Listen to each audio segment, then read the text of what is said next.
سورۃ العصر آخری آیت کا تیسرا حصہ۔ اعوذ باللہ من الشیطان الرجیم، بسم اللہ الرحمن الرحیم۔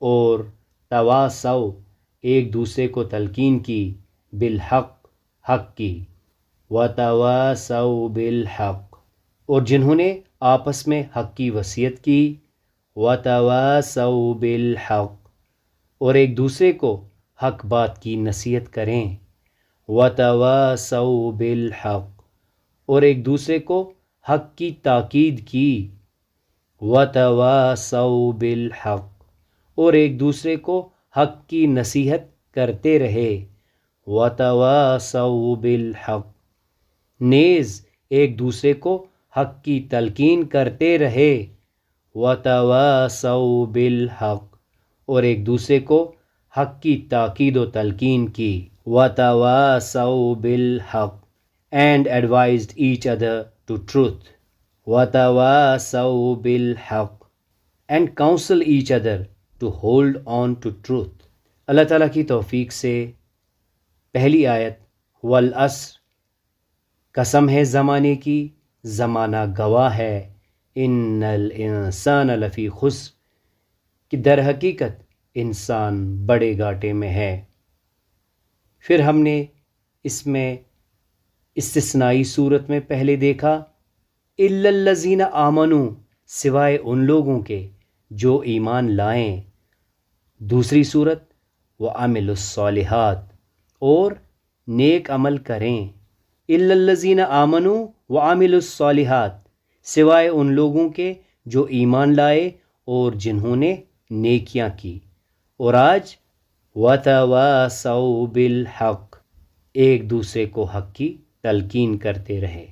اس سے معلوم ہوا کہ خود نیک بن جانا ہی نجات کے لیے کافی نہیں ہے، بلکہ اپنے اپنے اثر و رسوخ کے دائرے میں دوسروں کو حق بات کی تلقین کرنا بھی ضروری ہے۔ حق سے مراد وہ ہدایت ہے جو وحی کی صورت میں اللہ تعالیٰ کی طرف سے نازل ہوئی، جس میں قرآن و حدیث دونوں شامل ہے۔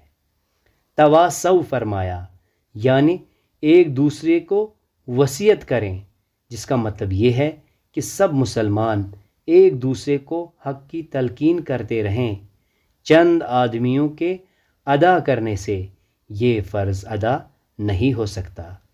ایک دوسرے کی اصلاح کے لیے کوشاں رہنا خسارے سے دور ہونے کے لیے لازمی ہے۔